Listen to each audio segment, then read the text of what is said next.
Welcome to FitBody Lifestyle, the show where we dive deep into the world of fitness, health, business, relationships, and the art of living a balanced life. I'm Jamie. And I'm Greg, and we're here to give you the benefit of our experiences in the fitness and bodybuilding industry, the corporate world, running a business, personal development, and building healthy relationships. Whether you're sweating it out in the gym, hustling in your business, or seeking balance in your everyday life, you're in the right place. So lace up those sneakers and grab that water bottle, and let's get ready to transform our minds, our bodies, and our lives. We are so excited to announce the 2025 FitBody Fusion Athlete Summit happening in Phoenix, Arizona on Saturday, February the 8th. This is your chance to learn from the best in the industry, get hands-on posing critiques, and network with fellow athletes. You'll hear from top pro athletes and get expert advice on everything to get you competition ready and recovered post-show. Don't miss this opportunity to work one-on-one with FitBody Fusion coaches and even take home some awesome goodies and giveaways while you're at it. Everyone is welcome, so register now at fitbodyfusion.com and join us on February 8th in Phoenix, Arizona. Can't wait to see you. Welcome back to FitBody Lifestyle and another fusion hack. Oh my goodness. How are we starting this already? Being silly over there. And today's episode, we're going to talk about fat or flat and how do I know the difference? And this is something we see pop up a lot. So I'm looking forward to discussing this with our resident expert here, Drew Brannon. Thank you for being here with us today, Drew. Thank you for letting me come hang out again. And of course, Papa Bear here distracting me in my intro. Thank you for that. Appreciate that a lot. So first of all, let's intro the topic. Flat or fat? Yeah, explain a little bit about what we've been talking about and how we want to educate. Yeah, I mean, I think it's an interesting phenomenon, if you will, and I think a lot of first timers really kind of struggle with this 2 to 8 week out mark. Typically, right? You agree? Yep. Yeah. Around 2 to 8 weeks out when food's pretty low, cardio's high, recovery's poor, training intensity kind of starts to takes a dive, and we get like flat, starting to get flat. And flat by definition would just be like lack of glycogen stores in the muscle bellies, and lack of that fullness and that pop or pump that you're able to really achieve in a gym. This is where people start panicking. Right. Oh my God, I've lost all my muscle. I look terrible. Yeah. What happened, coach? And their lines like actually look worse. Like sometimes they'll look better at like 10 weeks out, and then like 6 they start looking. I'm like, good, we're right on track. And it's tough, with an athlete to kind of process that for the first time. And I mean, even we have some that are seasoned veterans. Oh yes. Yeah. And then they get in their heads. Like I always say, it's like 6 weeks typically, depending on the person, 3 to 6 weeks. I mean, I had one Olympian every show we did, 6 weeks out, I'm dropping out. I'm not going to be ready. And the more she felt that way, usually the better she placed. Yeah, for sure. Yeah. I mean, I get it. It's not a fun time from a training perspective by any means. But it is often difficult for a coach and an athlete to navigate, and they have to really lean on each other in communication, and going back to like how training performance is going and how those pumps are in the gym or lack thereof. But ultimately, there's a time that we really need to get in shape and in proper conditioning to be competitive on stage where this is going to come up. Right. And so why the comparison? So we discussed flat. And so people do need to understand, like part of the fat loss phase is that we're going to have to burn all the glycogen out of the muscles. They're not going to be as poppy and full and round as they once were. So where is the confusion in terms of, do they still have more body fat that needs to be pulled off versus are they flat? Yeah, I think most of the time their lines actually start getting exponentially worse. And that is because they don't have that same amount of like pressure from the inside of the muscles coming out to the skin surface where that fat's going to lay. So when their lines, like the athlete, they think they're going to be waking up every morning and like seeing more and more and more detail. And then there's times when that's not the case. And that's when we still have that fat to get off. You could do like a refeed or something like that if the athlete did get kind of mental or really was struggling mentally with what's going on. If training performance really took a hit, high sodium meal, good bit of water, good bit of fluids, and carb heavy meal, they'll fill back out. But it's inevitable most of the time, right? So Well, and then the understanding why we carb up during peak week is we come in fully depleted, flat, Right. and then at that point we start putting those nutrients back in, and that's where we start seeing like that fullness And I think a lot of coaches are afraid to feed their athletes on peak week, afraid to give water. They pull water hard. Well, if you were in shape and you don't have the density, the muscle density, and you pull water, you're gonna be flat on stage and you're gonna look fat. You're not gonna look in shape. And then I hear it all the time. Well, then I went out and I had enchiladas and a burger and chips and queso, and I woke up the next morning. I was like, holy crap, I look great. Well, you missed a peak then, right? So maybe the coach wasn't aggressive enough with pushing, sodium or food and water and things like that. And we see it all the time, unfortunately. Right. And you explain this a lot on our coaching calls where you talk about, the container is only as big as it is. So that's, how much muscle you've built so far. So, if the other side of that would be overfeeding, and then that would be, we would call a spillover. Correct.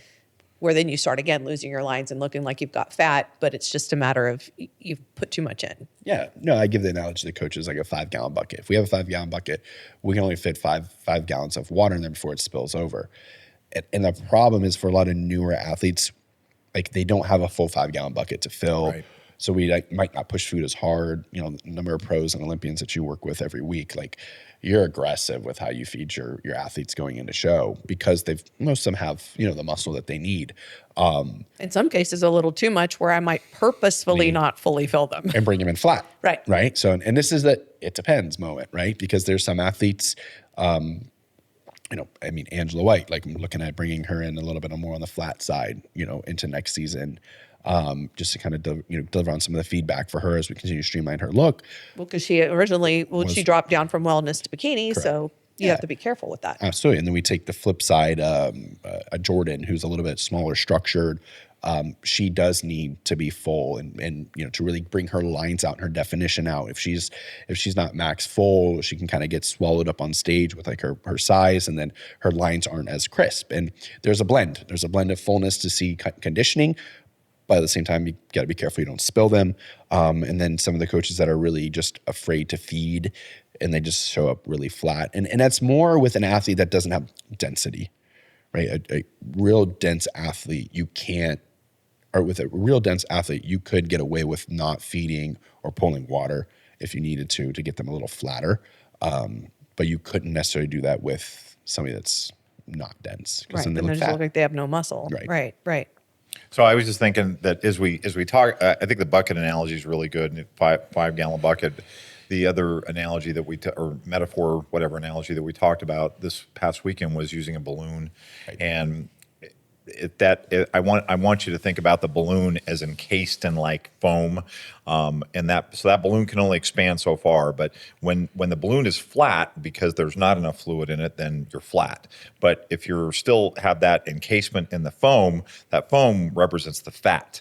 We got to get that fat to go away so that balloon can expand to its capacity, which is going to be different athlete to athlete about what that capacity is. And what we're talking about with density is the more density you have, the more capacity you have to fill that balloon. Correct.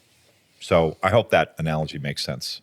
Yeah. And I mean, I think, at the end of the day, this is where having a good coach that has an eye for the division that you're doing is really important, because they should be able to look at you and tell whether or not, maybe you have a little bit too much muscle for this division or not quite enough. And then, play around with how they're peaking. I know, you said this on our last coaches call, and this is something that is very true for me. Like my first show with any athlete, I'm typically more conservative because I would rather bring them in not quite full than spill them over. And then from there, as I see the tolerance and how much their body's able to handle the food, that's where I'll get more and more and more aggressive. So, it's definitely an art and a science, which I know we talk about a lot, but I hear people ask this question all the time. So I'm glad we got a chance to talk about it. Flat, spilt over, like some of these terms, people get really confused as to what that means and then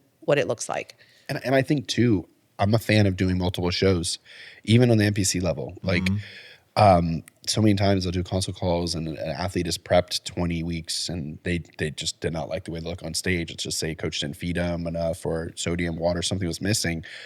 And then they just like, oh, we got to shut it down. We got to grow. And I'm like, Maybe there's not.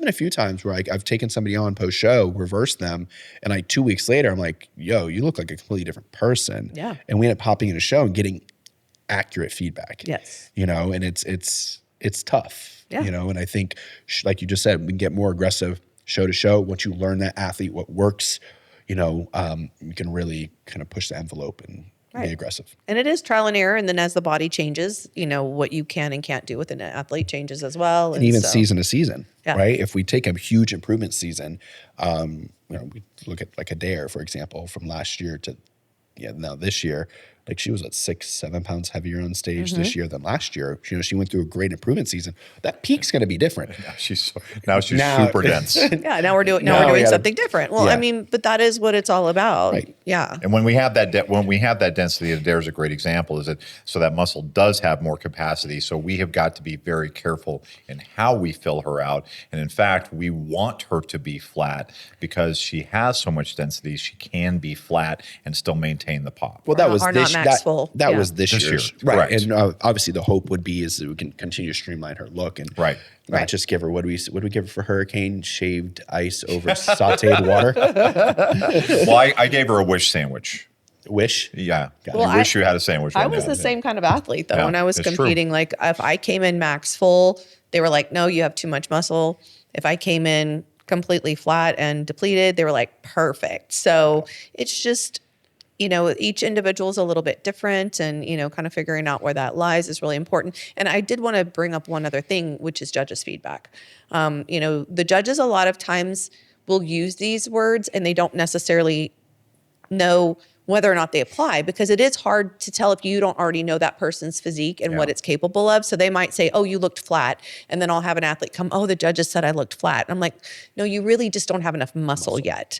You know, but they don't, the judges don't know that. All they can tell you is what they saw on stage, and what they saw on stage is not enough fullness or roundness in the muscle. So they're using the word flat when that's not really How necessarily we use it. correct. Right. Right.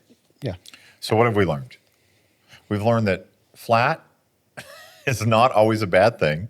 We've learned that fat is good when you're in improvement season, but not when you're in prep. We've learned that spilled over is something that you can experiment with in your prep, but not something you want to do during peak week or on stage. Fair? There could be an argument be if an you argument. want to spill an athlete. No, I can right, think during peak week, of an fair. athlete that comes to mind that if I was coaching her, I would be spilling her on what for right Just now. soften her up just just to a little soften bit. her up a Yeah. little bit. That wouldn't be the game plan moving forward. In other words, it depends, yeah. which is our But go-to hopefully answer. there's Yeah. clarity around Right. what these different terms mean and how they're used and how you can, because I think that's one of the biggest things. People just get confused by the words themselves and what they mean and how to apply them. And these words get thrown around a lot. And so, and they do, it goes to something in the military that I've shared with before is use precise terms precisely. And flat is a precise term. Fat is a precise term. And spilled over is a precise term. So just recognize if sometimes those words are used interchangeably and they're not. Yeah. Okay, we good? Yeah. Take us out. You're going to take us out. You're not going to take us out. You're going to leave. I saw the looks. You're going to, no, you take us out, Greg. Oh, you take us out, Jamie. No, you take us out, Greg. No, you take us out. This is every day of Dude, my life, where's my just so you car? guys know. Dude, sweet. Like, comment, and subscribe. And leave your reviews. And remember the 3 B's. Be good to yourself Be good to each other. and be safe. There you go. Take care, everybody. Thank you for tuning in to FitBody Lifestyle. We hope today's episode has left you feeling motivated and equipped to tackle your fitness goals, business challenges, and the daily dance of life. Remember to value progress over perfection. Life's tough enough alone. Find the chosen family around you to help you along the way. If you enjoyed today's episode, we'd really appreciate it if you would subscribe and leave us a review on your favorite streaming platform. And don't forget to follow us on Instagram at FitBody Fusion.